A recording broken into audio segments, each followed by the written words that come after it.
Olá a todos e todas, é um prazer estar com vocês nesse Papo de Responsa especial 20 anos do Prêmio Empreendedor Social. Estamos reunindo ao longo de 6 episódios lideranças que passaram pela premiação e são pessoas inspiradoras com seus trabalhos e que receberam a chancela do Prêmio Empreendedor Social ao longo dessas 2 décadas. Vamos abrir o programa de hoje com uma dupla muito especial.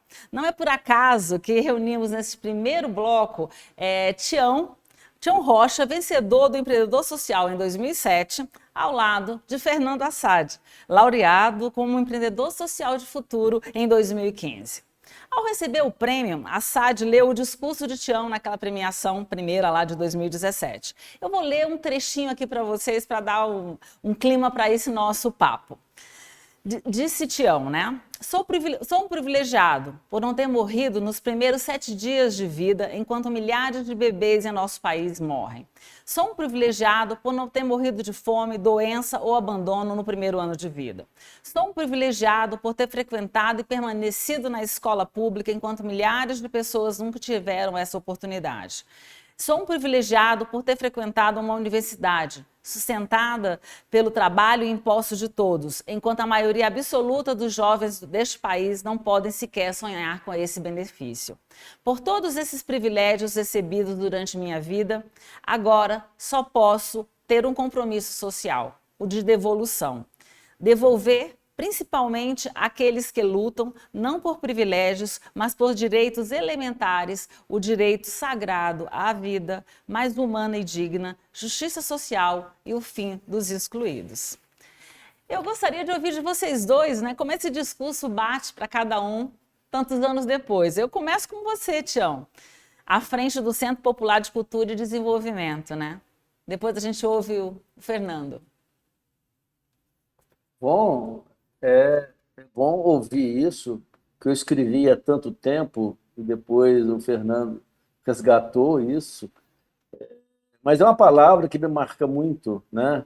Eu uso ela com muito cuidado, né? Eu acho que eu ainda me sinto um privilegiado. Cada vez que eu uso a palavra privilégio, ouço, leio, ou escuto, eu penso exatamente, eu volto a essas questões, né? Quer dizer, nós somos privilegiados, portanto, eu tenho que agora devolver. É o que a gente tenta fazer, né? Um pouquinho, todo dia, para ver se consegue pagar essa conta, né? E eu estou em débito, com certeza, né? Ainda. E você, Fernanda? Olha, eu ouvindo de novo isso, essas palavras do Tião, eu pensei aqui que eu devia ter acrescentado meu dedinho de contribuição nisso. Porque para mim, eu sou um privilegiado por ter conhecido esse senhor Tião Rocha aqui, que toda vez que eu vejo eu fico emocionado.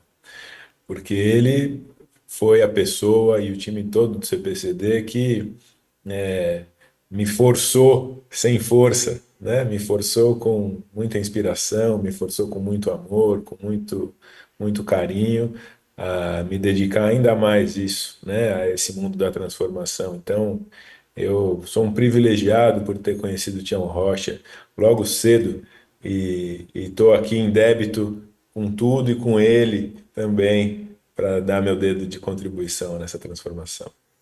Eu queria que vocês contassem agora um pouquinho a contribuição de vocês. Qual é a missão que vocês se colocaram como empreendedores sociais, né? O que significa ser isso e na área em que vocês abraçaram para tentar trazer soluções para os nossos grandes desafios sociais num país entre os mais desiguais do mundo. Tião. Bom, eu fiz uma opção de vida há muitíssimos anos, né? Vocês não eram nascidos ainda, né? Que eu queria ser um educador, um aprendiz. E eu me proponho a ser isso até hoje. Eu não abro mão, né, dessa possibilidade de estar aprendendo cada vez mais. E aprender, né, é buscar o novo, buscar um jeito novo de responder às velhas questões. Então, tudo que eu faço e tudo que, se vocês considerem ver essa palavra chamada de empreendedor, eu acho ela tem esse sentido, né, de ser um aprendiz permanente e colocar aquilo que eu aprendo, né, à disposição, a serviço de boas causas, né? Eu sou movido a boas encrencas, né? Então, todo dia eu procuro qual que é a boa encrenca que vale a pena a gente enfrentar. Então, eu vejo isso e vejo meus amigos, né?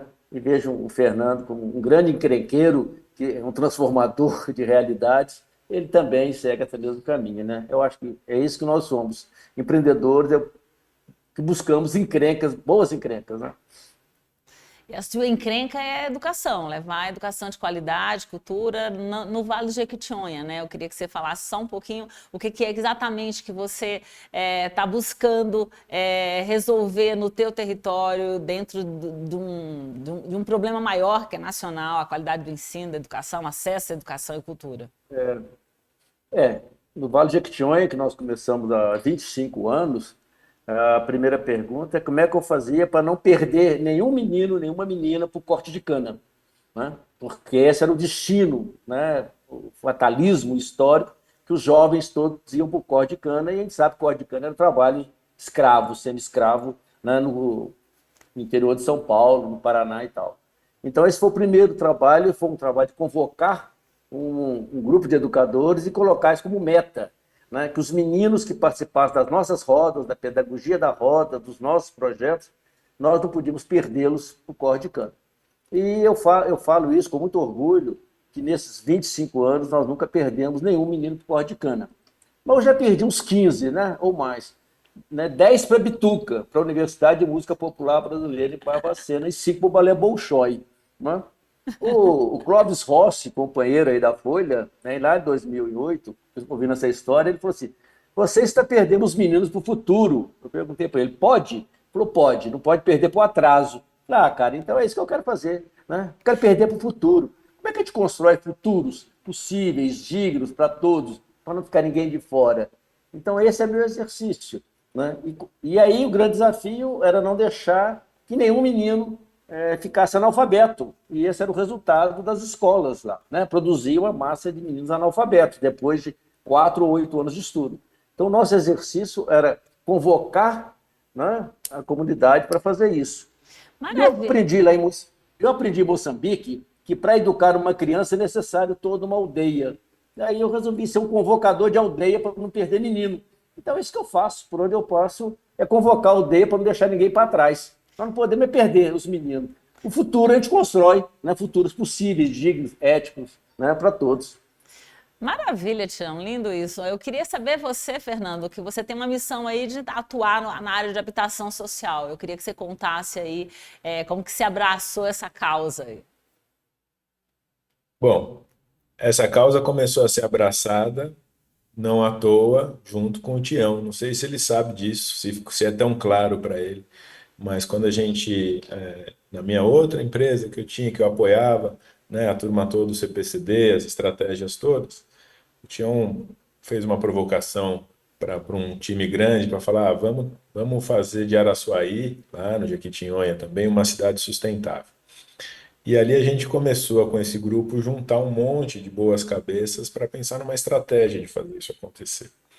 E parte dessas estratégias era ter a casa como ponto de partida, né? Obviamente, a educação popular com uma fatia debaixo do bolo, né? Mas a casa como um lugar de ponto de partida, e a partir dali a gente juntar uma série de tecnologias ali que circundavam a casa para fazer essa agenda avançar. Por conta dessa experiência, que eu comecei a me sensibilizar um pouco para a questão da moradia. O quanto que a casa, como diz aí a turma da ONU, está no centro, né, de muitas agendas dessas e tal. E com essa ideia, né, da casa como ponto de partida, e você fazer uma casa com um banheiro adequado, você fazer uma casa, enfim, com todo, não só a infraestrutura, né, mas todo um aparato de desenvolvimento, que depois de um tempo a CDHU, aqui de São Paulo, né, a Companhia Habitacional do Estado de São Paulo, viu essa experiência lá em Araçuaí e nos convidou para operar num ambiente diferente do semiárido, que é o ambiente de uma favela urbana aqui em São Paulo, né? E aí eu falei, olha, eu topo desde que o CPCD tope, né? E aí, junto com o CPCD, a gente desenvolveu uma experiência muito bacana na Zona Leste de São Paulo, numa uma favela que estava em processo de urbanização, né? E foi uma experiência inesquecível para mim. E é ali onde a gente começou a explorar um pouquinho mais a questão da moradia. E aí onde a gente viu que uma coisa incrível, né? Que em programas de urbanização de favela públicos, né, o investimento é prioritariamente em áreas públicas, né, em ruas, em saneamento, em praças, mas boa parte das casas das pessoas ficavam como era antes, na época da favela. Então passava o bonde todo da urbanização e ainda tinha casa sem banheiro, casa, enfim, com cobertura inadequada e tal. E a partir daí a gente viu que essa inadequação habitacional é a maior parte do déficit habitacional. Nosso desafio não é só construir casa. Hoje são cerca de 6 milhões de casas que a gente precisaria construir para resolver o déficit. Mas são pelo menos 25 milhões de casas inadequadas, né? Então, pegando esse fio desse novelo que começou lá em Araçuaí, a gente foi dando uns duplos cliques até chegar nesse ponto, que é onde a Vivenda trabalha hoje, que é a questão da inadequação, né? A ética é a mesma, é garantir que não tenha nenhuma família sem banheiro adequado, é garantir todas essas coisas, só que operando com outras peças, talvez. Eu queria que vocês falassem na perspectiva, né, de jornada, né? O Tião tem 25 anos aí de luta e tal, e como manter o otimismo diante de problemas que se avolumam, né, que crescem, né, que o trabalho do empreendedor social é super importante, mas a gente fala aí de escala que só vai ser alcançada com políticas públicas. Eu queria que vocês falassem nessa perspectiva, como manter a esperança, o otimismo diante de desafios que se agigantam, né? Primeiro você, Tião. Primeiro, eu fico muito feliz, né, que o Fernando resgatou, e é verdade, né, parte dessa aldeia, ele fazia parte integrante com esse grupo que a gente começou a trabalhar com essa causa, né, de pensar um lugar, não é, de exportador de mão de obra para o trabalho pó de cana, com uma sociedade, com uma comunidade saudável, né, uma cidade saudável, né, uma cidade sustentável. Então, essa é a nossa origem. Isso tem 25 anos. A história minha tem 40, não é? E esses desafios de busca de aprender. Então, o que eu percebi é que nós, que trabalhamos na área social, nós realizamos políticas públicas. Eu chamo isso de políticas públicas não governamentais. A gente precisava de perceber que nós somos fazedores de políticas públicas e a nossa força é fundamental. Isso que o Fernando faz é fundamental, né? Esse olhar, né, para um lugar que fica invisível nas políticas públicas, é consertar a rua, a praça, então, mas onde o lar, a moradia, não importa, entregue. Isso é propriedade privada, particular, se vire, é um problema seu. E o que mais faz, alguns subsídios, alguma coisa, alegorias e adereços. O samba enredo não resolve, que é onde a pessoa vive boa parte do tempo, não é? Então, eu acho que o que a gente precisa, a gente gostaria de ser muito mais influente nas políticas públicas e que o Estado aprendesse muito mais com as iniciativas comunitárias, né, e desse um espaço, né, fundamental para que isso se realizasse, para que a gente pudesse diminuir esses déficits mais rapidamente, né? É muito trabalho para a gente fazer. Você imagina, 25 milhões de pessoas vivem inadequadamente, a quantidade de gente que está analfabeta, que morre de fome, né? Mortalidade infantil no Natal, que essas coisas todas acontecem, né? E o Estado fica inventando cada vez mais essas ações políticas que ficam lá nos gabinetes, ou que ficam, né, cumprindo caminhos que não resolvem e não escutam, né? A participação efetiva da população não é simplesmente para dourar a pílula, não, é na ação, né? É no processo, é mão na massa. A gente tem essas experiências acumuladas, né? Está tudo muito testado. Eu acho que ao longo desses anos, todos os empreendedores eles deixaram essa contribuição. O que a gente gostaria muito é que o Estado tivesse a humildade de vir aprender com a população, né, o caminho, e não achasse que eles estão lá dentro dos gabinetes e são capazes de resolver, porque esse filme eu estou vendo também há mais de 25 anos. Né? E eu provavelmente vou continuar lutando e vou deixar a minha herança aí, né, um gap, né, de... Vou ficar para trás, infelizmente. E você, Fernando, como é que atua aí diante dessa imensidão que é esse problema habitacional no Brasil? Olha, Eli, eu sempre lembro dessa frase que dizem que é do Caetano, eu não sei se é ou não, não cheguei a pesquisar, mas parece que perguntaram para ele em algum momento se ele achava que o Brasil ia dar certo, e ele falou que sim, veementemente que sim. Mas por quê? Ele falou, porque eu quero. Eu acho que essa é um pouco a ética do empreendedor, né? A gente não larga o osso, né? A gente vai atrás. Agora, é isso, é o que o Tião fala, né? Desenvolvimento não é um jogo que você joga sozinho, educação ou qualquer agenda dessa, é um jogo que você precisa jogar junto, né? E os empreendedores sociais, ditos empreendedores sociais, eles têm essa fagulha de começar, de fazer acontecer, mas se não envolve outros atores, a coisa às vezes fica limitada, né, a certo ponto. Eu acho que eu lembro muito bem que o Tião, o CPCD, já nesses 40 anos de vida deles, eles já tiveram muitas experiências fora, dentro do poder público, fora, dentro do setor privado. A gente também na Vivenda agora, né, nós temos 10 anos, estamos esse mês fazendo 10 anos de vida, Tião. Olha só, coisa boa. Pois é. Parabéns. E a gente está, desde o último ano, em especial, começando a explorar um pouco mais a nossa relação com o poder público. E está sendo muito interessante. A gente iniciou um contrato com a Coab aqui de São Paulo, né, para aumentar um pouco a escala. E se tudo der certo, daqui a pouco a gente está no Jequitinhonha de novo juntos. Quem sabe? De volta ao começo. Eu queria que vocês falassem um pouco aqui, para encerrar a última pergunta do nosso bloco, que é como é que foi para vocês passar pela experiência da premiação, né? O que significou essa chancela da Folha e da Fundação Schwab na vida de vocês como lideranças e também de suas iniciativas?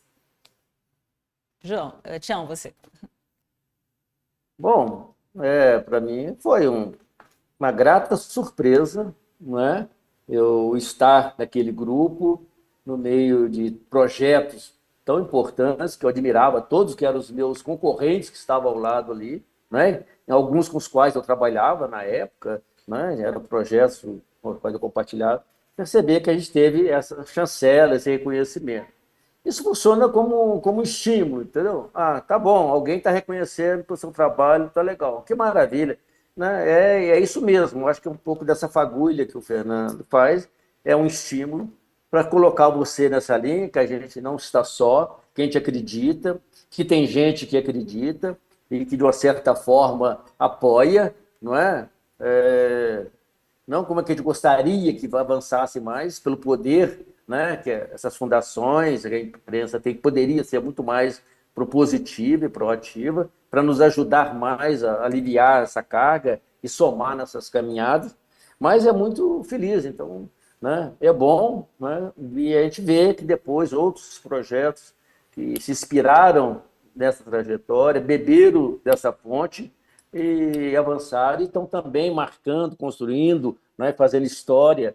Fico muito feliz, né? Quem conhece a história do Fernando, né, da origem, depois da vivenda, ia saber que tem 10 anos, eu falei, realmente eu estou ficando velho, rapaz, para mim, né? E coisa boa, quer dizer, 10 anos de afirmação, de convicção, de luta, de conquista. Isso é muito bom, não é? Isso eu acho estímulo, acho que vale a pena, né? A gente acreditar, né? Investir, eu acho, e o que nós fazemos sempre, eu acho que é investir no lado cheio do copo, entendeu? Nós queremos investir no lado luminoso da vida, né? A gente não fica fazendo denúncia de fracasso, porque já está mapeado. Isso aí a imprensa, a turma que gosta, né? De ficar medindo o lado vazio do copo, medir IDH. Nós medimos o IPDH, né? O Índice de Potencial de Desenvolvimento Humano da nossa comunidade, com as quais nós trabalhamos e tentamos, né, que o mundo seja melhor, que seja para todos e para sempre. Essa que é a condição, não é ninguém de fora, nós não podemos perder ninguém, né?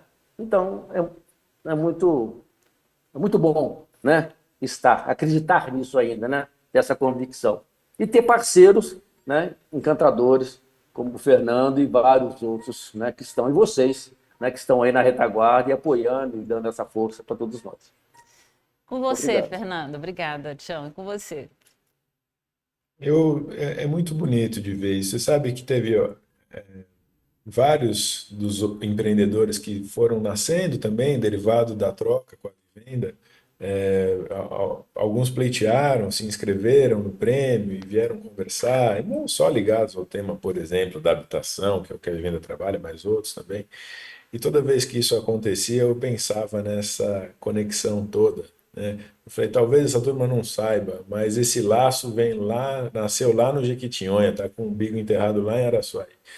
Nesse sentido de ser uma egrégora mesmo, né? De ser um conjunto, uma aldeia de pessoas que está muito interessados em criar formas, maneiras diferentes e inovadoras, como diz o Tião, para a gente avançar com o tema do desenvolvimento no país, né? Avançar com essas agendas tão importantes e caras que a gente tem. Então, eu acho que a questão do prêmio, acima de tudo, é você estar imerso num time que tem uma ética, que tem uma força, uma vontade de transformar, que é um grande canhão de energia para fazer isso acontecer, né? E que se inspira mutuamente, né? Que se dá força mutuamente.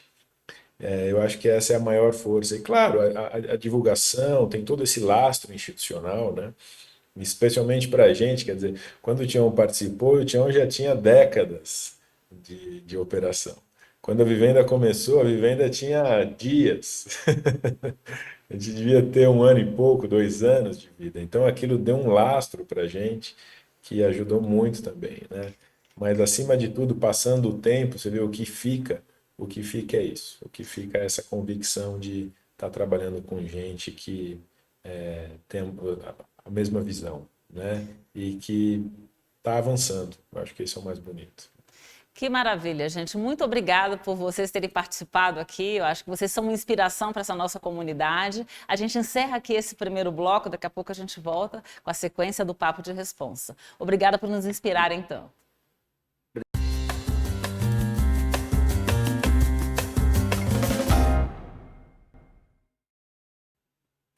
Voltamos agora com este segundo bloco do Papo de Responsa especial.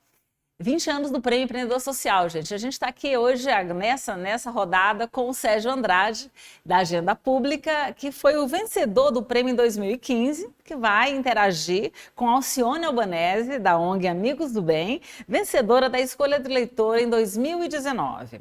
Eu queria, a missão de Sérgio como empreendedor social é implementar soluções para aprimorar os serviços públicos e políticas públicas. Enquanto Alcione, há 30 anos, atua para combater a fome e levar dignidade, educação e trabalho no sertão brasileiro. Eu gostaria de começar essa primeira rodada de perguntas com a mesma questão para ambos, né? O que faz você, Sérgio, e você, Alcione, levantarem a cada dia e continuarem essa jornada como empreendedores sociais? Começo por você, Alcione. Bem, eu agradeço, né, esse momento aqui tão especial do nosso encontro.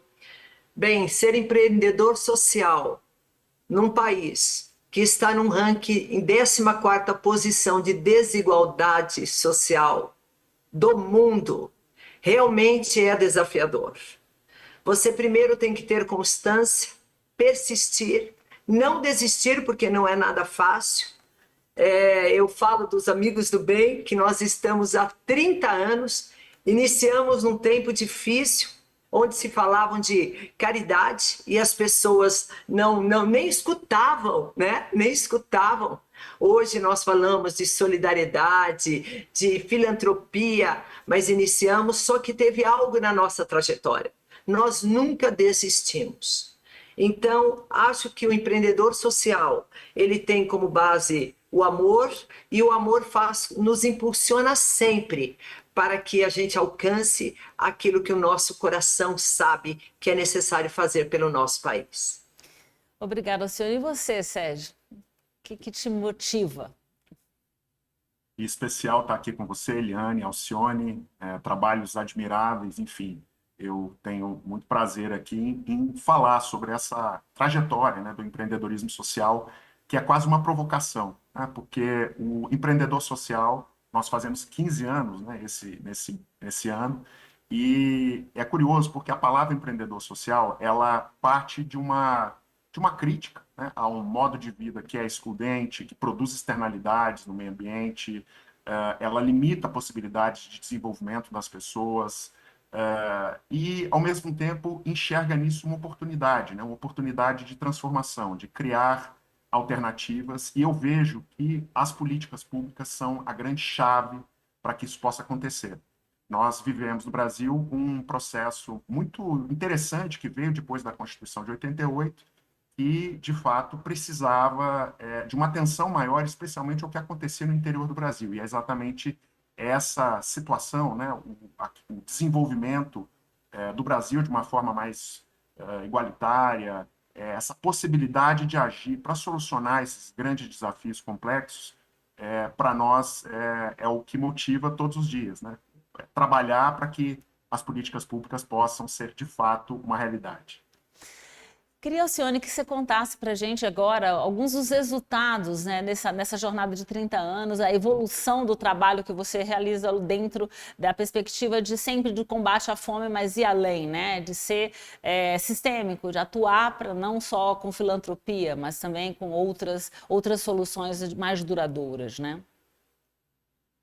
Eu acredito que todo ser humano pode fazer o bem, né? Eu acho que todos nós somos capazes de fazer o bem e que o bem é tão necessário no nosso país. Quando a gente fala de desigualdade social, nós sabemos que não é um ou outro fazendo bem, empreendendo, mas com a colaboração de todos, da sociedade, e assim a gente vai conseguir ver um país mais justo. Nós estamos há 30 anos no sertão nordestino, nós atuamos onde está o maior foco de pobreza do nosso país. 60% da pobreza no Nordeste é 60% da pobreza do nosso país. Então, são grandes os desafios. Nós hoje temos 150 mil pessoas. Você imagine transformar a quilômetros de distância, enfrentar todos os meses 3, 4 mil quilômetros para chegar até onde está o maior foco de necessidade de transformação. Nós hoje temos 10 mil crianças que nós vamos buscar até 30 quilômetros de distância todos os dias. Então, romper esse ciclo de miséria realmente tem sido um grande desafio e nós temos dado a nossa contribuição com muita confiança pelos resultados que nós já colhemos nessa nossa estrada. Você começou a criar centros de transformação, né? Que liga trabalho, produção com educação, é todo um trabalho, né? Eu queria que você só resumisse o que é a tecnologia social que procura ir além né, nesse combate à fome, né? Nós criamos um modelo de desenvolvimento social sustentável. Então, hoje, nós geramos trabalho, ou através de uma fábrica, nós temos 15 unidades produtivas. Então, a base é a educação, mas nós sabemos que tem que gerar, o segundo passo é gerar trabalho para poder gerar transformação. Então, hoje nós temos as 15 unidades produtivas e com o resultado, 100% desta renda é revertida para os centros de transformação, onde as crianças ficam o dia todo, né, período integral, onde nós alcançamos os melhores IDEBs do Brasil e nós temos, através de todos os pilares, educação, trabalho, infraestrutura, saúde e a insegurança alimentar, porque quem tem fome não é livre e nós estamos erradicando a fome há anos, o que também é uma missão muito difícil. Então, todo o nosso trabalho é muito complexo e são várias ações que nós realizamos para que a gente possa ver um resultado produtivo de transformação. Maravilha. Falando de resolução de problemas complexos, né, Sérgio? Acho que você pode contar como é que é o modelo de atuação de vocês aí na agenda pública ao longo desses anos. Como foi evoluindo esses modelos de intervenção de vocês? Nós somos uma organização da sociedade civil, então nós temos uma atuação local, né, de base territorial, principalmente entendendo o município, o território, como um lugar privilegiado em que nós podemos construir relações que perduram, né, fazer com que o desenvolvimento naquele território possa, de fato, ser uma realidade, mas também temos um trabalho de advocacy, presente em vários conselhos nacionais de políticas públicas, aprendendo com a prática, ou seja, como a gestão pública, como o trabalho que não é, nós pensamos em política pública como algo que é basicamente governamental. Na verdade, Alcione aqui acabou de nos dar um exemplo, né, de que política pública ela é construída com a sociedade.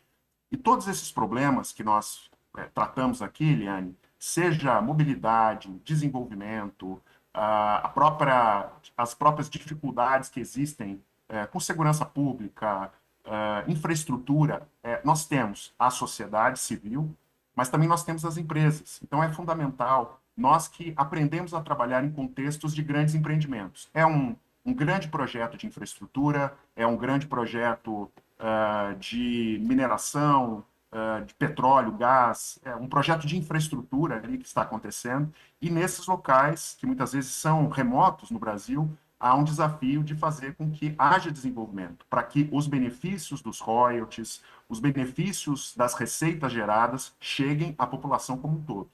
E por meio das políticas públicas, por meio da cooperação em projetos de desenvolvimento, há certamente o melhor arranjo possível de governança. Todos participando em processos que vão levar a melhorias de indicadores de desenvolvimento e na continuidade, na institucionalização por meio de políticas públicas nas várias áreas. Maravilha, eu queria que vocês contassem também, começando agora por Alcione, o que significou passar pelo prêmio, né? A gente mergulhou no universo de vocês, o que significa dessa visibilidade para aquele trabalho que lá na ponta, e você passou pelo prêmio vencendo a categoria Escolha do Leitor com 1 milhão de votos, mais de 1 milhão de votos, uma grande mobilização, mostrando a força desse trabalho lá na ponta. Eu queria que você contasse um pouco dessa experiência. Eliane, realmente o prêmio ele é muito importante. Primeiro porque é quando as pessoas veem, mostra que nós estamos no caminho certo, né?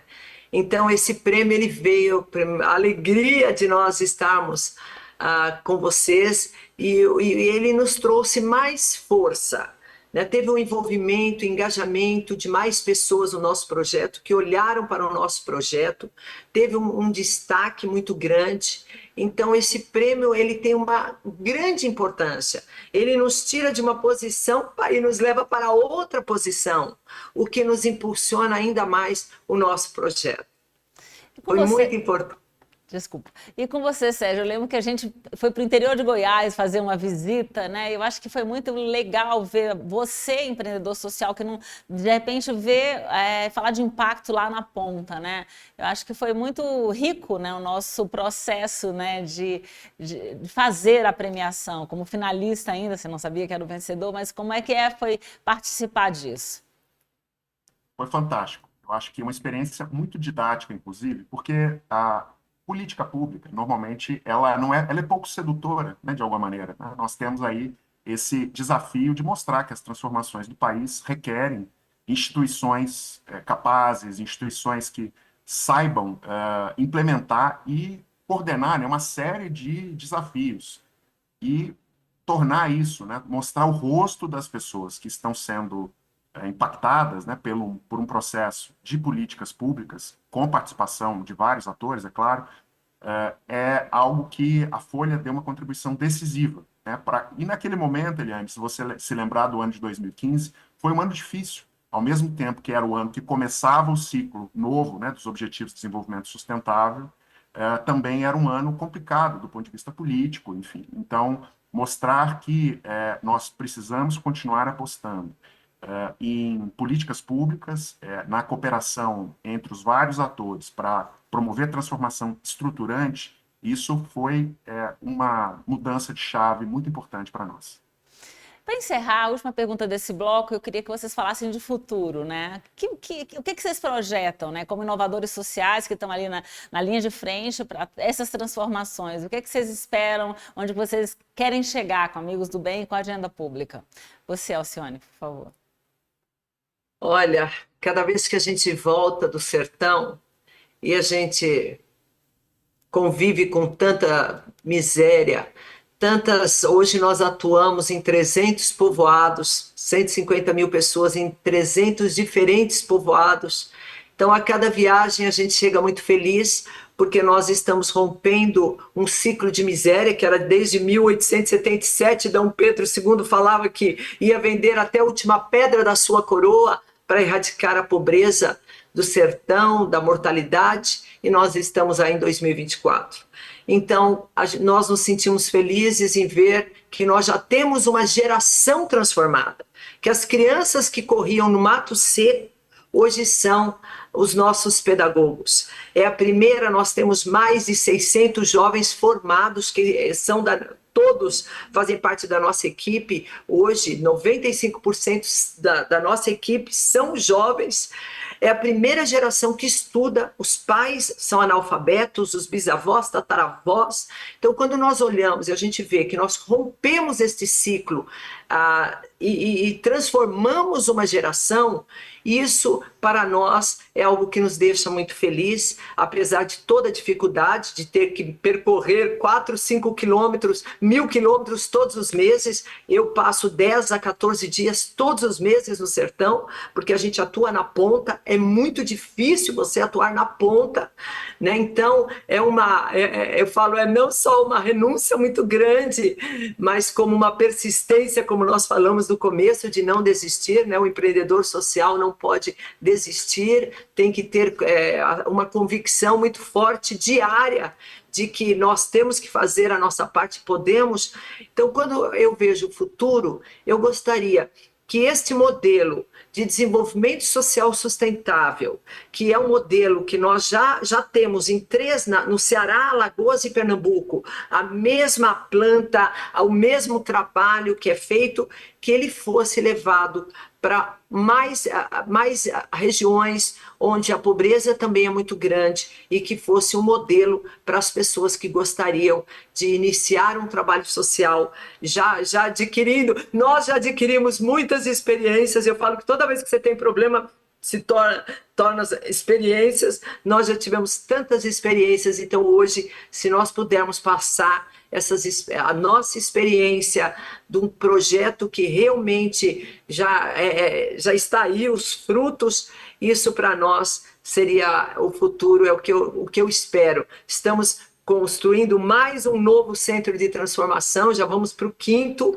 mas nós sabemos que é muito pouco. Então, acho que a maior colaboração dos amigos do bem para a sociedade seria levar o nosso modelo para que outras pessoas pudessem implantar e colher os resultados que nós já colhemos do nosso trabalho. Você, Sérgio? Bem, o Brasil tem um grande desafio pela frente. Nós precisamos aprimorar os serviços públicos. Nós precisamos de qualidade nos serviços públicos brasileiros. E onde isso acontece, na sua grande maioria, é nos municípios, Eliane. E essa janela, né, de oportunidades que nós tivemos com vários aprimoramentos, né, das últimas décadas, ela precisa ter um ponto de contato com a realidade, a ponta. Nós fazemos várias pesquisas nacionais sobre qualidade dos serviços públicos, em capitais, nos municípios do petróleo e do gás, municípios que têm atividades do agro e municípios da mineração. E a nossa ambição, nosso desafio, é que essa agenda de qualidade dos serviços públicos, ela tenha, por meio da inovação, esse movimento consistente que vem acontecendo em nível federal, em nível subnacional, possa, de fato, alcançar os municípios. Nós precisamos de serviços públicos melhores. E há um outro desafio que é fundamental, e é um desafio global, é o desafio da transição para uma economia de baixo carbono. Como é que isso impacta uma organização como a nossa? Nós entendemos que o Brasil precisa, especialmente os municípios, os estados, precisam de políticas de desenvolvimento econômico que são construídas com as empresas, que possam apoiar essa nova realidade, Eliane. Ela tem várias oportunidades, mas ela tem desafios. Como é que nós vamos garantir emprego para as futuras gerações, as pessoas que precisam ser requalificadas nessa transição que é tecnológica, que ela é de várias tecnologias somadas? Como é que nós vamos aprimorar essas políticas de desenvolvimento? E desde a pandemia, nós temos feito um trabalho muito consistente de apoio, seja por meio da Agenda dos Objetivos de Desenvolvimento Sustentável, que é pensada por intermédio dessa recuperação, dessa transição da economia para uma economia do ponto de vista local. Então, é a nossa ambição, é o grande desafio, é que nós tenhamos políticas de desenvolvimento econômico modernas e realmente que dê emprego, que deem condições das pessoas se desenvolverem sem precisar deixar os seus municípios. Obrigada, Sérgio. Obrigada, Alcione. Vocês são uma inspiração e a gente volta daqui a pouco com mais um bloco desse Papo de Responsa.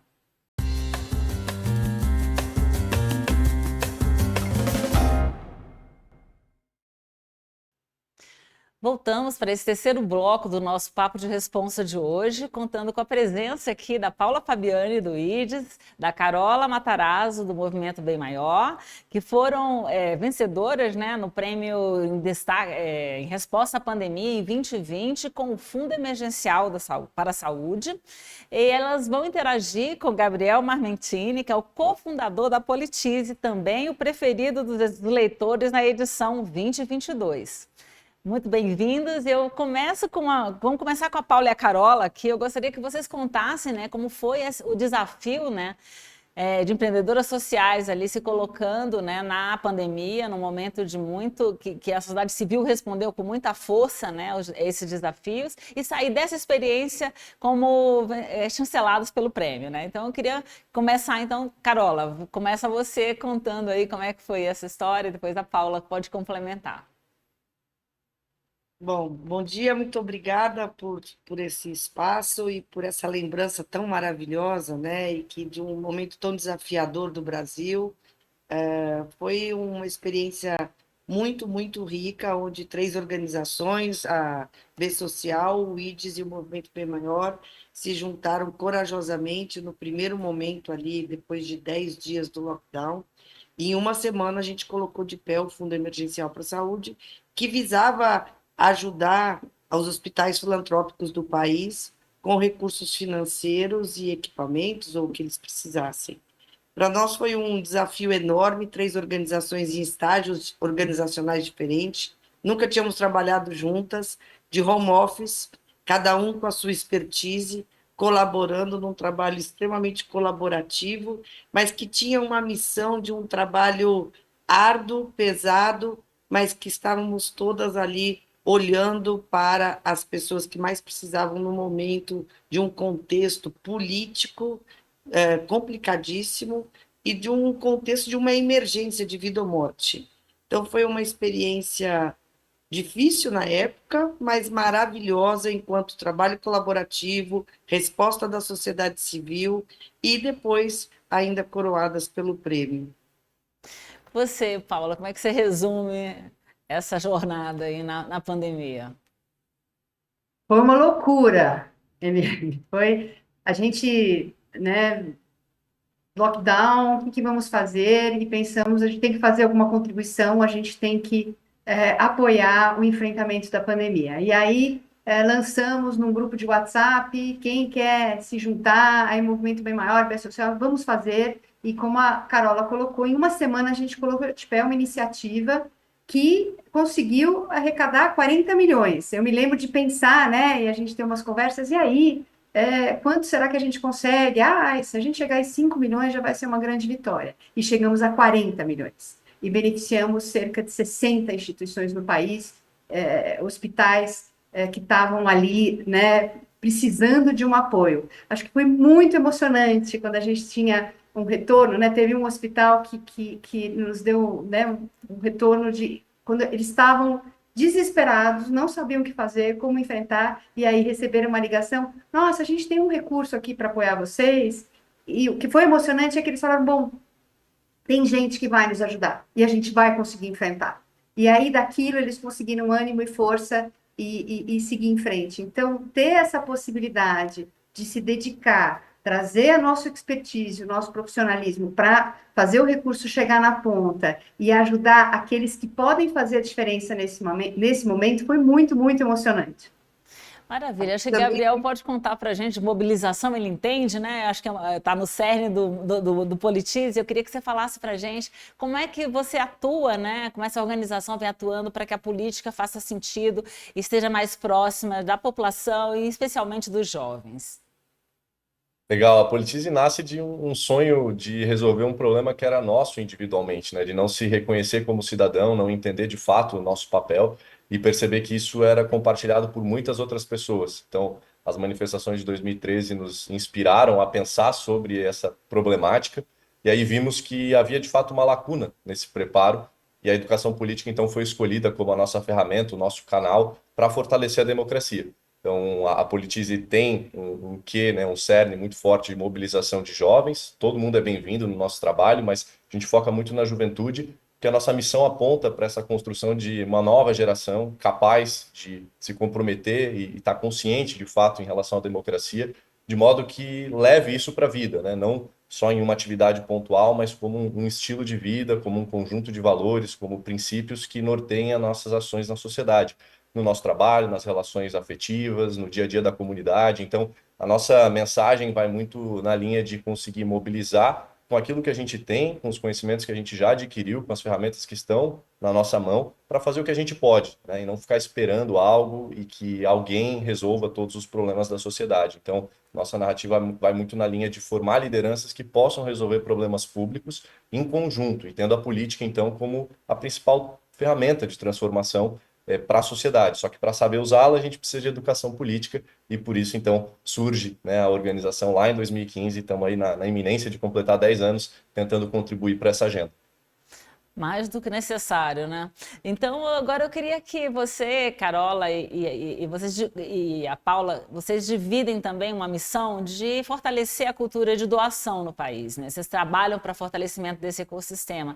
Eu queria que vocês contassem que desafio é esse. É outro desafio que vai além da pandemia, né? A pandemia foi um momento muito especial para a cultura de doação no país, mas pós-pandemia a gente continua com vários desafios e eu queria que vocês comentassem. Começando agora pela Paula.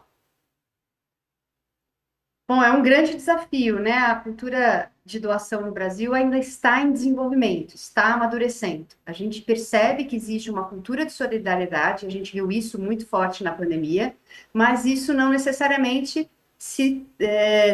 viram doações em dinheiro para organizações da sociedade civil, que são muito importantes a gente viu isso, inclusive no enfrentamento da pandemia, né? Como são as organizações primeiras a reagir e também aquelas que fazem um controle social importante na sociedade. A gente tem feito várias ações, né? A Pesquisa Doação Brasil é um marco importante, ou seja, trazer dados, informações para poder apoiar o desenvolvimento de estratégias para fortalecer a cultura de doação no país. A gente também trabalha no âmbito regulatório, com a defesa de um ambiente propício para os fundos patrimoniais, que são estruturas de financiamento de longo prazo a causas e organizações da sociedade civil. A gente teve a conquista da aprovação da Lei 3.800, mas ainda precisamos avançar para que essa lei seja realmente benéfica para o setor.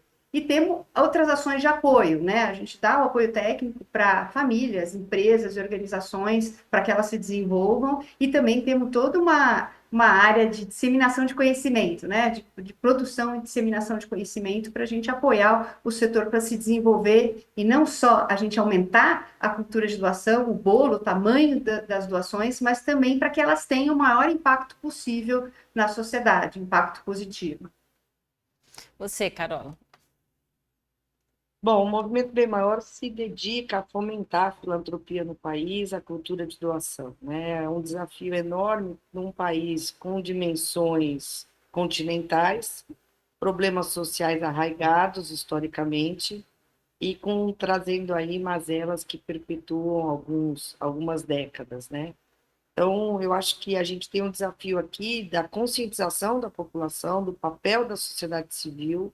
A gente tem o papel também de conscientização dos filantropos, das pessoas em geral, da necessidade de se corresponsabilizarem com as soluções sociais para o país. Obviamente que nós somos a sociedade, então o problema não é do outro, não é do governo, não é da empresa e nem só da organização.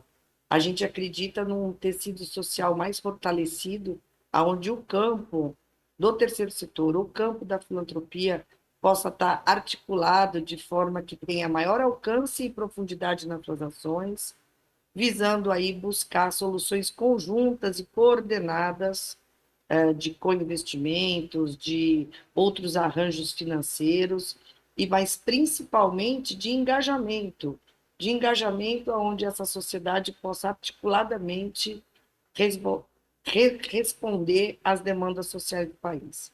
Nosso grande desafio aqui é ser um articulador do campo, é trazer recursos para o campo, mobilizar filantropos, lideranças sociais e, ao mesmo tempo, fortalecer organizações sociais que estão na ponta fazendo seu trabalho. A gente acredita em trabalhos colaborativos, coordenados e que possam trazer uma profundidade e uma expertise para o campo. Por falar em desafio, o seu é bem grande, né, Marmetini, Gabriel? Porque vocês estão trabalhando num campo minado, num país polarizado, num mundo polarizado. Como é que vocês enfrentam esses desafios, né, de fortalecimento da democracia?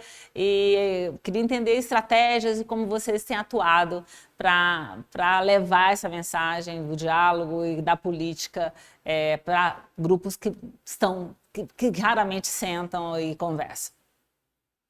Legal, acho que é um elemento que faz parte do nosso DNA desde o início da nossa jornada, justamente por perceber esse problema quando nós buscávamos informação e espaços de aprendizado, de troca. Então, a Politize trabalha fortemente com o valor da pluralidade em tudo que faz, né? A gente busca tanto nos conteúdos que a gente produz, nas formações que a gente entrega para a sociedade, entender como a gente pode trazer múltiplos pontos de vista e dentro das metodologias mais ativas, quando a gente está falando de formação, fazer uso da comunicação não violenta, das técnicas de diálogo, de negociação, para que as pessoas possam, de fato, aprender, né, desenvolver essa habilidade, tanto de escuta quanto de fala, né, assumindo um protagonismo também de aprender a colocar a sua visão de uma forma adequada, né, tanto com qualidade teórica, com evidência, né, com embasamento, mas também com qualidade de postura, né, com respeito e entendendo o tom de voz, né, todas as mensagens não verbais que a gente passa, e, claro, né, abrindo a mente para ouvir coisas que talvez a gente realmente não goste muito, não concorde,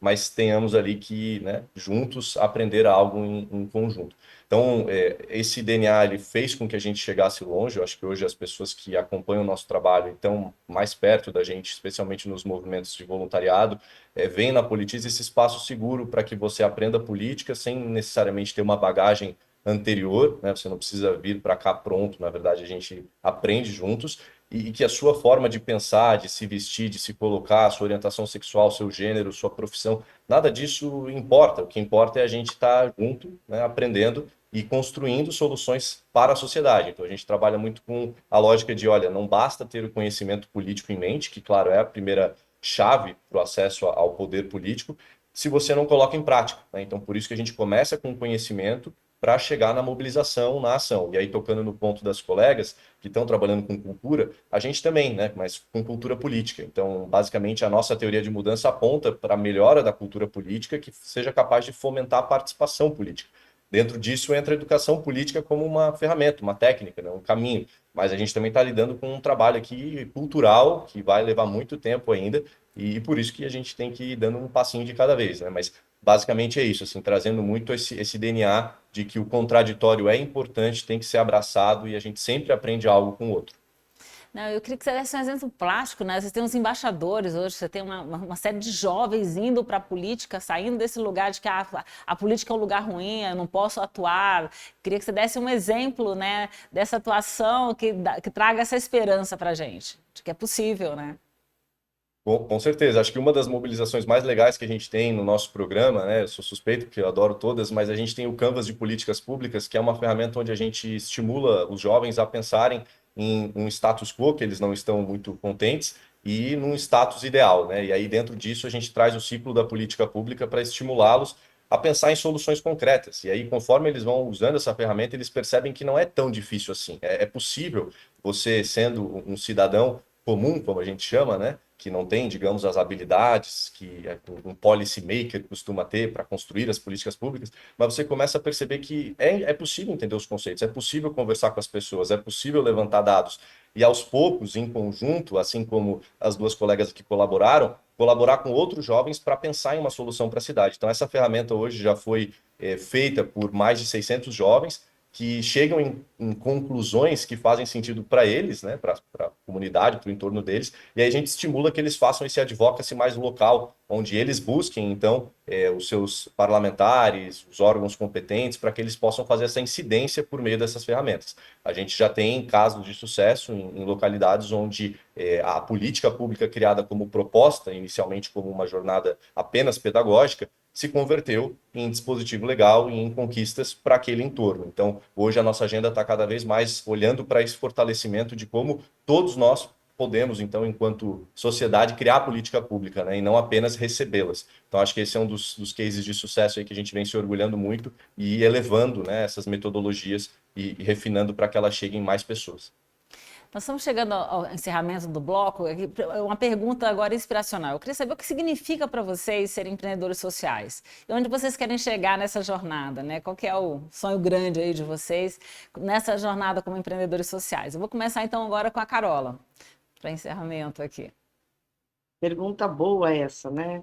Na verdade, no meu caso especial, eu acho que eu fiz uma escolha há 25 anos atrás de abrir os ouvidos, os olhos e fazer da minha vida uma grande caminhada de empreendedorismo, tendo decisões, coragem e escuta muito clara para poder trazer colaborações relevantes para o campo. Empreendedor social, para mim, significa aquele corajoso, cheio de propósito, que consegue enxergar e escutar o que nem sempre está no jornal, mas o que a gente encontra a cada encontro. E que a cada encontro vai construindo uma planilha, um grande Excel de soluções possíveis, né?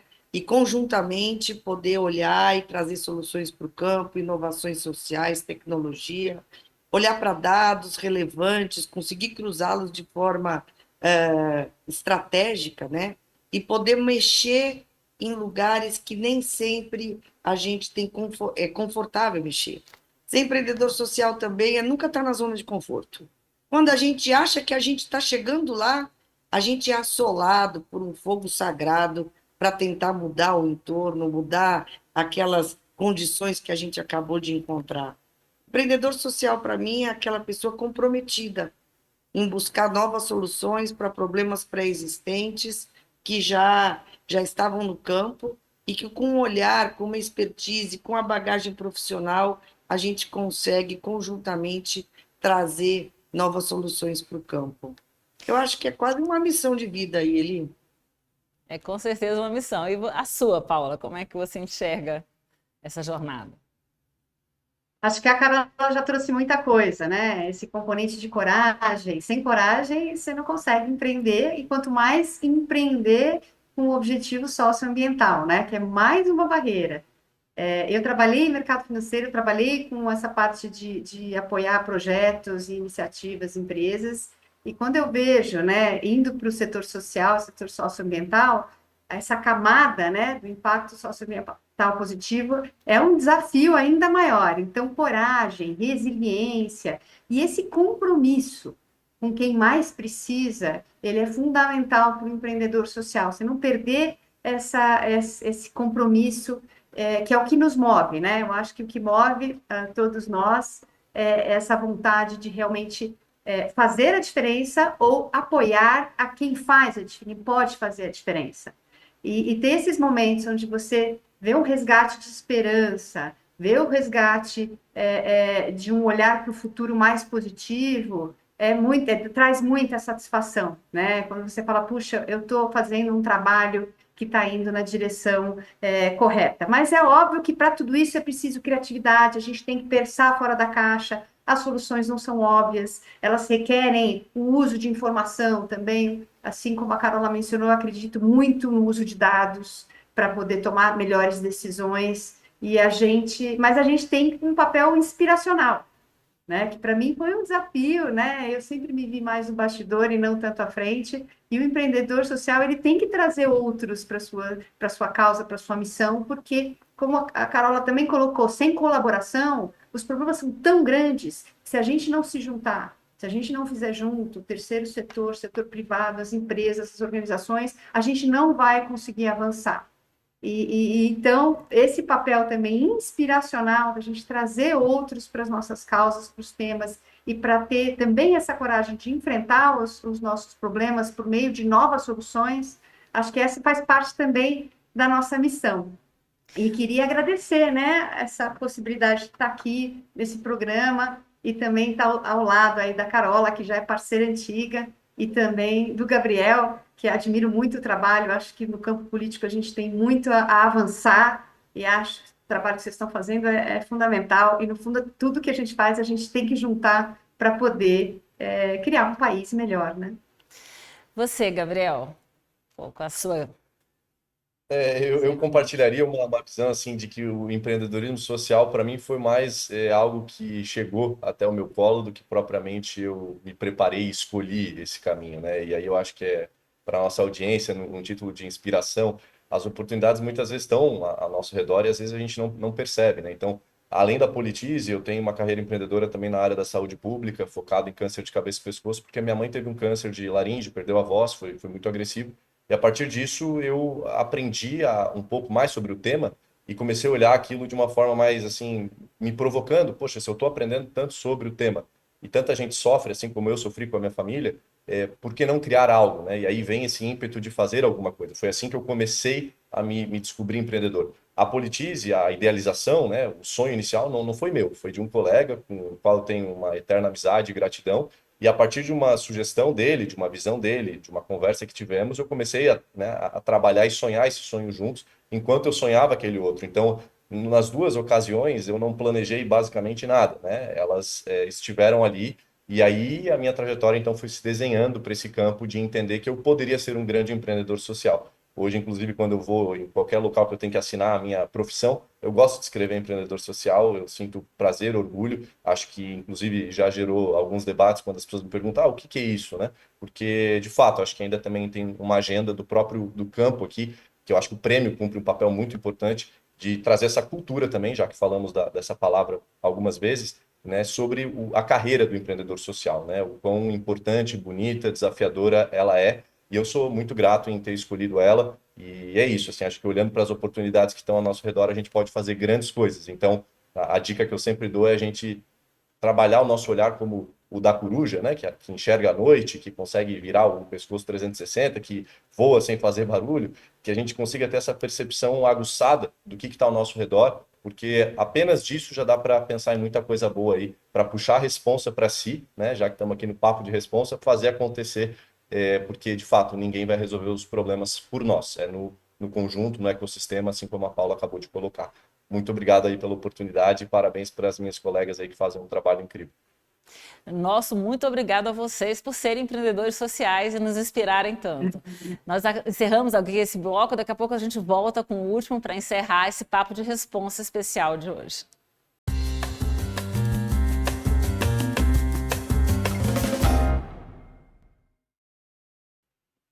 Voltamos agora para esse quarto e último bloco do Papo de Responsa de hoje, com um encontro muito especial, virtual, claro, mas ainda assim, de dois empreendedores, muito símbolo dessa nossa rede de empreendedores socioambientais em torno da Folha e da Schwab. A gente tem aqui o Rodrigo Piponzi, que é um cofundador da editora MOL, que foi vencedor do prêmio em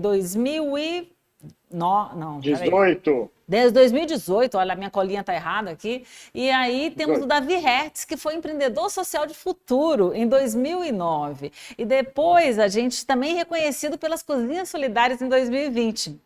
Então eu queria começar é um prazer tê-los aqui, né? E queria começar esse nosso papo de hoje para falar para vocês como foi participar da premiação, né? Como foi essa jornada de reconhecimento, assim, né? Quais são as memórias do processo? A gente é muito chato, né? Muita coisa, mas eu queria que vocês lembrassem um pouquinho do como foi isso para a MOL e para a Gastromotiva. Começamos por você, Piponzi. Bom, Eli, nossa, que delícia estar aqui com você, com o Davi. O Davi é um grande amigo, enfim, fiquei muito feliz dessa casadinha aqui com o Davi, porque é uma pessoa que eu admiro e me inspiro muito também. E mais ainda por ser esse espaço, né, de falar do prêmio, que, como eu sempre digo aí a quatro cantos, é um prêmio que mudou muito a minha vida, assim, mudou muito a minha jornada, né? Eu falo que eu me descobri verdadeiramente um empreendedor social quando eu ganhei esse prêmio, né? E é muito gostoso voltar assim para essa jornada, né, e lembrar disso, porque tinha um contexto legal assim da gente estar vivendo um momento na MOL que era de muito trabalho. A gente já vinha, né, percebendo que a gente estava gerando um impacto relevante, mas a gente tinha muito pouco reconhecimento. A gente se sentia num lugar ainda, nossa, pouca gente conhece a gente.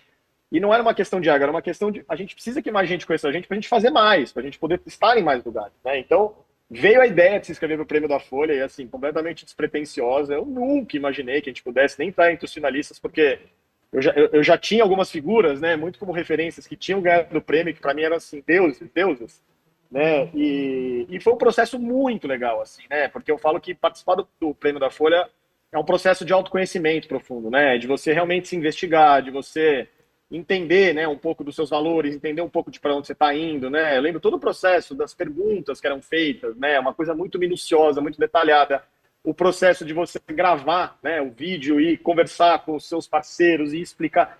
É um processo muito profundo, muito detalhado, mas que bate muito na gente como empreendedor, porque faz pensar, né? E aí culmina tudo naquele teatro, né? Quando realmente você se surpreende, ganha o prêmio, e eu nunca esqueço, né, que quando eu ganhei o prêmio, foi uma surpresa, ao mesmo tempo que foi uma coisa muito especial de reconhecimento, mas eu lembro muito depois, indo jantar com meu pai, e ele virando para mim e falando, Rô, se prepara que a sua vida mudou para sempre. E eu, imagina, tá tudo certo. E assim, no dia seguinte, a minha vida já tinha mudado, porque realmente acho que toda a repercussão do prêmio, né, tudo que isso proporciona depois, assim, é algo assim que é difícil até de explicar, assim, porque te coloca num radar, te coloca num lugar de reconhecimento e de responsabilidade, para mim, uma palavra muito forte, que vejo o prêmio da Folha, que é muito grande. Eu acho que isso me deu uma energia muito grande, assim. Eu digo que a minha vida, ela é o antes e o depois do prêmio da Folha, porque veio muita coisa importante depois, assim. Então, é uma delícia estar aqui, uma delícia voltar nessas memórias.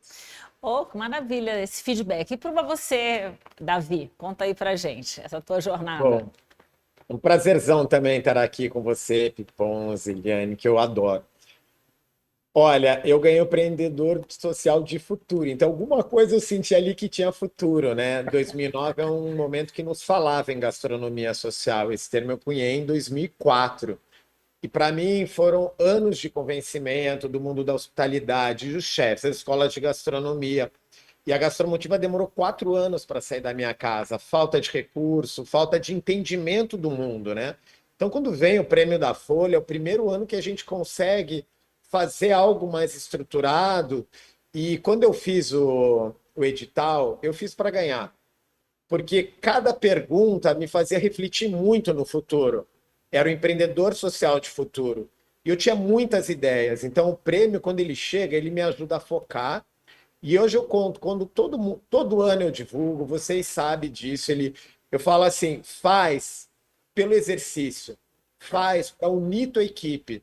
Isso ensinou a gente a fazer edital até hoje, porque eu me lembro voltando e quando eu aprendi a fazer a vírgula no edital, a revisar. Então eu realmente acho que é para todo mundo, é um lugar de inovação.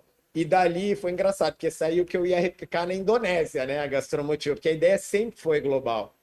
E disso, hoje a Gastromotiva está no México, foi para El Salvador, do prêmio veio o Fórum Econômico Mundial. Então, assim, para mim é um marco ali. Os prêmios são da equipe, né? É um reconhecimento do nosso trabalho, mas da nossa visão também, da nossa visão de empreendedor social. E ali, para mim, o futuro ficou possível. Maravilha. E vocês dois aqui têm uma experiência a mais ali, como inovador, o Pipons como inovador social do ano, né, reconhecido pelo Fórum Econômico Mundial, entra pela Schwab, e você como Young Global Leader. Eu queria que vocês também falassem da importância, né, da premiação e de vocês chegarem nesses fóruns e ganharem vozes, né, também globalmente, né? Eu queria que contasse um pouco dessa experiência. Você, Rodrigo.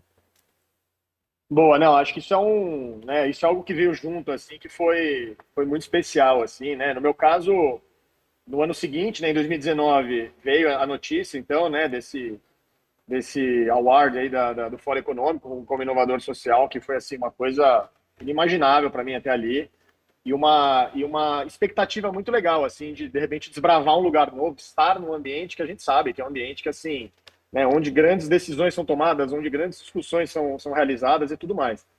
Teve uma questão para mim, né, que eu fui premiado em 2019, em setembro de 2019, né, pelo Fórum Econômico, lá em Nova York, foi um momento muito especial na minha vida, e aí veio a pandemia alguns meses depois, né, e para mim foi uma coisa muito, muito dura no sentido de falar, nossa, tudo aquilo, toda janela que se abriu acabou de se fechar, porque, né, o que vem junto com a questão do Fórum Econômico é muita questão da rede, dos eventos, de poder ter oportunidade para dar voz, de poder, né, aproveitar muito das viagens e cursos que eles oferecem de formação, né, aprimoramento e tudo mais, e aquilo tudo se fechou, né? E aí foi muito legal, que acho que ali a partir de 2022 isso voltou com tudo, né? Eu me considerei quase um novo awardee, assim, quando veio 2021-22 e fui para Davos, fui para Harvard fazer um curso, né, oferecido por eles. Mas o mais legal disso tudo é realmente você se sentir num espaço que você consegue não só dar alcance ao seu trabalho, mas você consegue, eu senti muito assim, eu podia dar alcance à minha voz, ao meu conhecimento, né? Talvez me relacionar com pessoas, com organizações que jamais aconteceriam, né, dentro de uma escala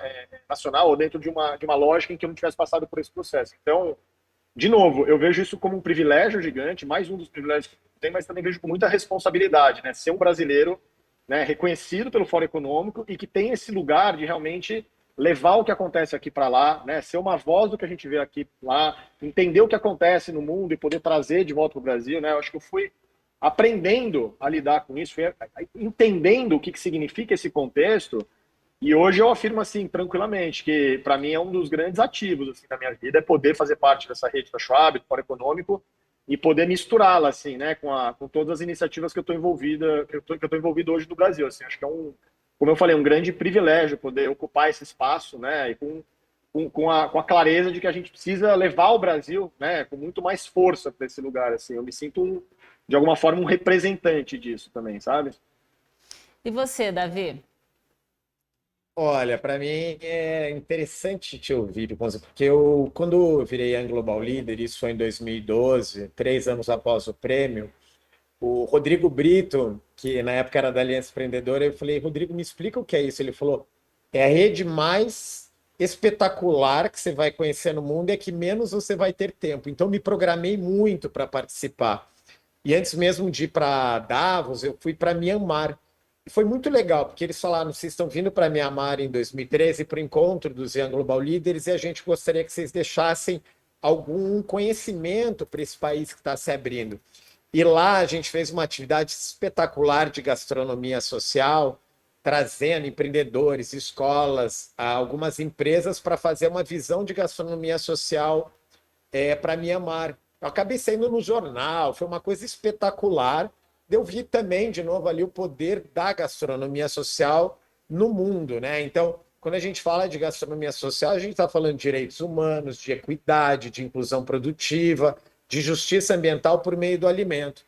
Então, eu volto para Davos, a primeira vez que eu vou, e eu chego no professor Klaus Schwab, na Rio de Schwab, eu falei, olha, tem algo aqui que a gente quer trazer para Davos, e eu estou abrindo o refeitório Gastromotiva com o Máximo Bottura, e a gente tem um valor enorme para trazer para cá. Então ele falou, me manda uma proposta. E nisso eu estou fazendo um jantar em Davos com o presidente do Banco Mundial. E daí você fala, então a gastronomia social vai além da hospitalidade, dos chefes, de empresas, de alimentos, ONGs. Ela é para o mundo. E daí começa um grande movimento de gastronomia social, e eu conto isso para os Young Global Leaders, e consigo uma captação de $1,5 milhão para fazer o Social Gastronomy Movement. Então a gente começa a replicar um pouquinho de Davos em vários países, com aquela coisa da cooperação, daquele líder responsável e responsivo que eles falam. E daí, quando chega agora uma pandemia, a gente já estava muito nessa pegada de trazer esse mundo para o online, e agora eu estou indo para o primeiro encontro de Social Gastronomy Movement pós-pandemia.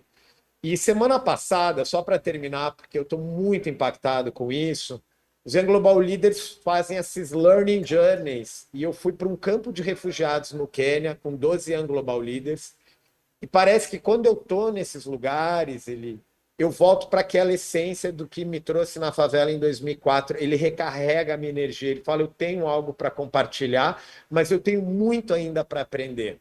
E daí você estar com os Young Global Leaders, os empreendedores da Schwab, os empreendedores da Folha, a gente ganha gás, a gente tem amigos, a gente tem essa força, que coisas que a gente não consegue trazer para a nossa organização por causa da gestão, do dia a dia, da dificuldade, mas hoje é nessas redes que eu tenho um grande apoio.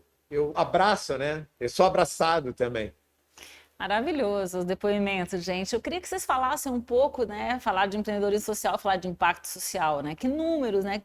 Que vocês podem trazer aqui nessa jornada empreendedora de vocês, que vocês já chegaram, conquistaram. Eu sei que ainda há muito o que fazer, mas o que vocês podem apresentar aqui em termos de impacto com as suas organizações. Você, Rodrigo. Boa. Não, até uma curiosidade antes de falar disso, quando eu fui convidado para ir para Davos, a primeira pessoa que me aconselhou sobre como aproveitar ao máximo aquela viagem foi o Davi, né, Davi? Você lembra disso? A gente conversando? E isso foi muito importante para mim, para entender um pouco dessa dinâmica, porque, tipo, até um combustível mesmo. Foi muito legal. Mas, enfim, acho que falando um pouco do impacto, né? Acho que para mim, pessoalmente, né? Quando eu fui premiado, a gente foi em dupla, eu e a Roberta, minha sócia, né? Roberta Faria, que cofundou a MOL comigo, e muito olhando para aquele trabalho, né? Que era um trabalho realmente de um modelo de negócio que foi criado de captação de microdoações em redes de varejo, né? Esse é um negócio que segue rodando, né? E que cresceu muito depois do prêmio, virou um grupo, virou, né, um grupo que tem hoje um instituto também de fomento à cultura de doação no país. A gente está falando hoje em mais ou menos 73 milhões de reais já doados para mais de 200 organizações sociais e um trabalho que segue rodando com muita força, né? Mas, pessoalmente, né, eu percebi ao longo desse tempo, especialmente nos últimos 5 anos, muito motivado por tudo isso que a gente está falando aqui, né, que havia muito mais para ser feito dentro do campo da filantropia, né, no país. E quando eu brinco que o prêmio fez eu descobrir que eu era empreendedor social e eu falo muito de responsabilidade, foi muito nesse lugar que eu comecei a olhar o impacto, né? Como é que eu podia aproveitar toda essa visibilidade, todos esses espaços que eu ocupo, para entender como ser realmente alguém que pode trabalhar ao lado de outras pessoas para destravar mais a filantropia no país, né? Então, mergulhei muito dentro de grandes organizações, mergulhei muito dentro de famílias empresárias, né? Fui participar de muita coisa. Acho que hoje, né, para além da MOL, que eu destaquei aqui um pouco dos números, né, eu rodo um instituto familiar, que é o Instituto CP, que foi criado logo depois do prêmio, um ano depois, né, que é um trabalho que eu amo, que é realmente de fortalecer e desenvolver institucionalmente, né, o terceiro setor, as organizações sociais. A gente já investiu aí quase 8 milhões de reais em organizações pelo país, mas muito com o propósito de mostrar para outros investidores sociais como é importante a gente desenvolver gestão e governança nesse setor, né? Eu participo hoje de redes, né, muito importantes, ligadas à filantropia, ligadas ao estudo e o fomento da filantropia no mundo, porque eu acho que isso é uma forma muito importante da gente também trazer mais gente para essa conversa, né? Então, o IDES no Brasil, o WINGS, né, fora do Brasil, que também é uma grande rede, né, de articulação e promoção da filantropia, né? E me envolvi muito ativamente também dentro do negócio da família, da Raia do Brasil, né, onde eu faço parte da sustentabilidade, que assim, eu fico muito orgulhoso de ver o ponteiro que se moveu ali dentro, né, de uma companhia que há uma década atrás não investia socialmente, que hoje tem uma mobilização na casa de 40 milhões de reais por ano, né, de investimento social privado, e com muito mais por vir, uma companhia que hoje doa, né, 1% do lucro ali como compromisso, né, e que vai fazer muito mais nos próximos anos. Assim. Então, eu diria que quando eu olho para impacto, quando eu olho para as minhas iniciativas, eu acho que para mim foi muito importante, a partir daquele momento, entender como articular, entender como circular dentro desses espaços para realmente ser um promotor, né, enfim, alguém que está contribuindo para promover a filantropia no Brasil, destravando grandes volumes de capital. Porque é isso, quando eu escuto o Davi falar, a gente sabe como é importante o recurso chegar nele para que ele possa fazer isso. A gente sabe. Isso, para mim, é muito valioso da Rede Folha, da Rede Schwab, enfim, é entender todas as soluções que estão sendo aplicadas territorialmente e, assim, me ver num espaço e falar, nossa, eu posso ser uma figura que pode alavancar, que pode catalisar, que pode apoiar a estratégia dessas organizações. Isso é o que me move hoje como empreendedor social, é poder equipar essas organizações para que elas trabalhem no máximo potencial. Então, é muito neste lugar hoje que eu tô olhando o meu impacto. Você, Davi?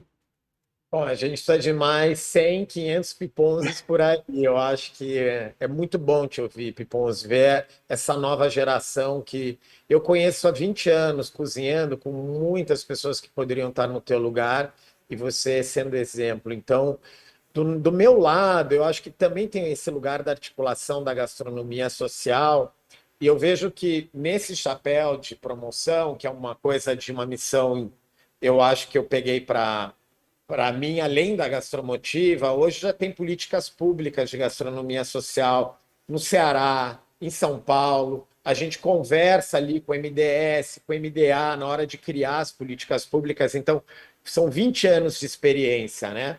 E essa coisa de levar do Brasil para o mundo, né? Hoje, no Social Gastronomy Movement, a gente tem projetos ali de 60 países. Então, isso já é um legado. Mas o que eu queria trazer, acho que são os números da gastromotiva, porque na gastromotiva que eu consigo colocar a prova que isso tem efeito, né? Então a gente já formou milhares de cozinheiros e empreendedores de alimentação no Brasil. A gente já distribuiu mais de 5 milhões de refeições. A gente tem uma escola no México. Ao todo, são 3,6 milhões de pessoas impactadas pela Gastromotiva, né? E eu acredito que essa história do refeitório Gastromotiva, que eu quero convidar todo mundo para vir, ele virou de fato um negócio social. Eu comecei em 2004, que eu me encontrei nos negócios sociais, negócio social, gastronomia social. E eu acredito no poder dos negócios de impacto para fazer essa grande transformação. Então, a gente trabalha com doações e patrocínios, mas a gente quer cada vez mais aumentar essa história do desenvolvimento de negócios de impacto. Então, o refeitório Gastromotivo, hoje, ele vende o almoço para pagar o jantar. E aqui todo dia tem um chefe convidado. Então, esse movimento de colocar chefe voluntário, e o que eu falo, todo mundo sentar na mesma mesa, a comida que se almoça aqui é a comida que uma pessoa em situação de rua vai comer à noite e vai ser servida, isso é mágico, isso é onde a gente se encontra de um lugar de igual, de espiritual, é o que eu falo, a gente alimenta a humanidade com humanidade na Gastromotiva. Ah, isso é lindo, né? A gente falar de soluções diante de tantos desafios, né? E eu queria, para encerrar esse bloco, esse encontro aqui tão inspirador, que vocês falassem o que faz vocês se levantarem todo dia da cama e continuar nessa seara como empreendedores sociais, né? Você, Rodrigo. Olha, tem dia que é difícil levantar, mas a gente sempre levanta, né? Mas, mas eu vou ser sincero ali, assim, eu acho que, e eu adoro falar isso abertamente, assim, eu acho que a gente vive num dos países mais incríveis do mundo quando a gente olha para o campo do empreendedorismo social. E isso eu afirmo muito depois de circular em Fórum Econômico, em Schwab, em diversas redes onde a gente tem a oportunidade e o privilégio de conhecer outros, né, outros ecossistemas. Né? Já estive no Quênia, como o Davi também, enfim, né, estudei muito outros ecossistemas, América Latina, Europa, Estados Unidos, enfim, e eu acho que a gente tem uma riqueza aqui de soluções, de ideias, né, de capacidade de investimento, né, de capacidade de articulação, de inteligência social, que é muito maravilhosa. Assim. Então, eu vou te dizer que o que me motiva todos os dias é poder me abastecer disso, sabe? É poder realmente ter o privilégio de poder mergulhar nisso, sabe? Um dia eu estou no Jardim Ângela, um dia eu estou no Jardim, um dia eu estou em Fortaleza, um dia eu estou no Rio Grande do Sul. É poder conhecer gente diferente, é poder entender tudo que esse país tem para oferecer e poder viver sempre com a esperança de que o Brasil tem solução, assim, sabe? Eu volto de alguns encontros e falo, gente, não é possível que a gente possa pensar que a gente não tem solução, porque a gente tem solução, a gente tem muita coisa incrível acontecendo aqui, a gente precisa articular do jeito certo para fazer, né, o recurso chegar, para fazer as ideias serem escaladas, para fazer realmente as pessoas entenderem, né, o tamanho dos problemas e as soluções que são necessárias, mas sem dúvida nenhuma para mim, o que me abastece, o que me motiva é poder fazer isso, é poder conhecer gente, é poder trocar, é poder entender como que o meu trabalho, como que o meu tempo, né, como que a minha missão de vida pode estar a serviço disso. Assim, eu acho que isso é realmente a energia que é a energia empreendedora que me move todos os dias quando eu saio da cama. E você, Davi? Bom, minha energia empreendedora, ela está bem no lugar de muito questionamento, porque são 20 anos de um tema, a gastronomia social e o alimento. E em 2019, eu estava pensando até 2030, se falava muito das metas do milênio do desenvolvimento sustentável. Eu falei, o que eu posso fazer até 2030 com os meus contatos, o meu conhecimento, que a gente tem muito acesso, né, Rodrigo? E daí eu falei, é impactar, é transformar a vida de 10 milhões de pessoas. Isso é um desejo meu. Não sabia se ia ser negócio de impacto, daí veio a pandemia, e a resposta veio pela Gastromotiva. A Gastromotiva adotou essa meta. Então, quando eu falo que eu estou num processo de transformação, eu estou num processo de deixar aqui o máximo de legado, num processo muito forte, de muita aprendizado de sucessão. Então, é ir de controle para deixar acontecer com as ideias, com a criatividade dos outros.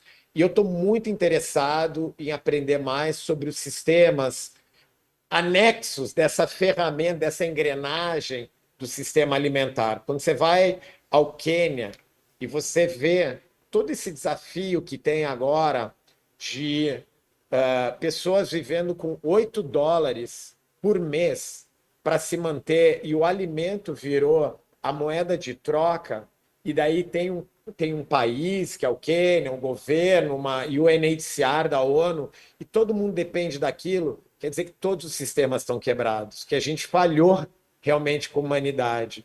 Então, eu gostaria de, nesse lugar de empreendedor social, de sair da cama, de conectar mais tudo que eu aprendi, mentorar mais e trazer outros atores para trabalhar junto. Eu acho que é um novo desafio do terceiro setor.